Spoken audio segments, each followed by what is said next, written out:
Rapat pembahasan terkait rancangan peraturan daerah pertanggungjawaban pelaksanaan anggaran pendapatan dan belanja daerah tahun anggaran 2020 ini digelar bersama tim anggaran pemerintah daerah Kota Gorontalo yang dihelat di ruang rapat 1 DPRD Kota Gorontalo. Rapat ini dibuka langsung Ketua DPRD Kota Gorontalo Hardi Sidiki yang didampingi Wakil Ketua DPRD Muhammad Rifai Bukusu serta para anggota Badan Anggaran DPRD masing-masing Ariston Tilameo, Ermala Cengke, Irwan Hunawa, Herman Haluti, Sucipto Kadir, Selvi Mantu serta Darmawan Dumi. Turut hadir Sekretaris DPRD Kota Gorontalo, para tim pakar DPRD, tim anggaran pemerintah daerah, terdiri dari Sekretaris Daerah, para asisten, Kepala Bapeda, Inspektur, PLT Kepala Badan Keuangan, Kepala Bagian Hukum, Kepala Bagian Pembangunan, serta unsur terkait lainnya.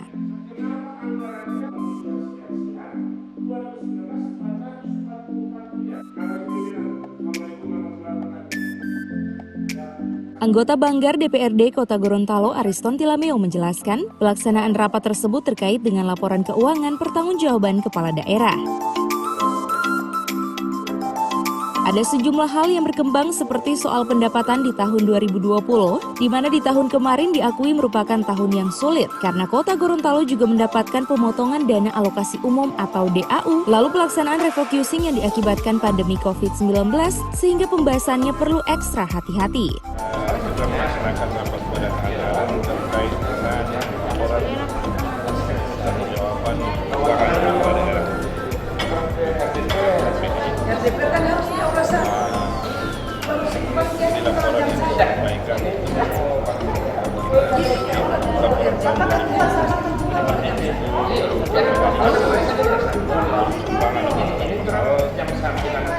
ini adalah kampanye pendapatan tahun 2020. Nah, memang tahun 2020 yang pertama Kota Gorontalo mendapatkan kemudian yang kedua anggaran banyak terrefokusi oleh COVID-19 sehingga memang agak sulit sehingga kita bahasnya berkoordinasi memang sangat kekurangan.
Tim Liputan, Advertorial, Mimosa TV.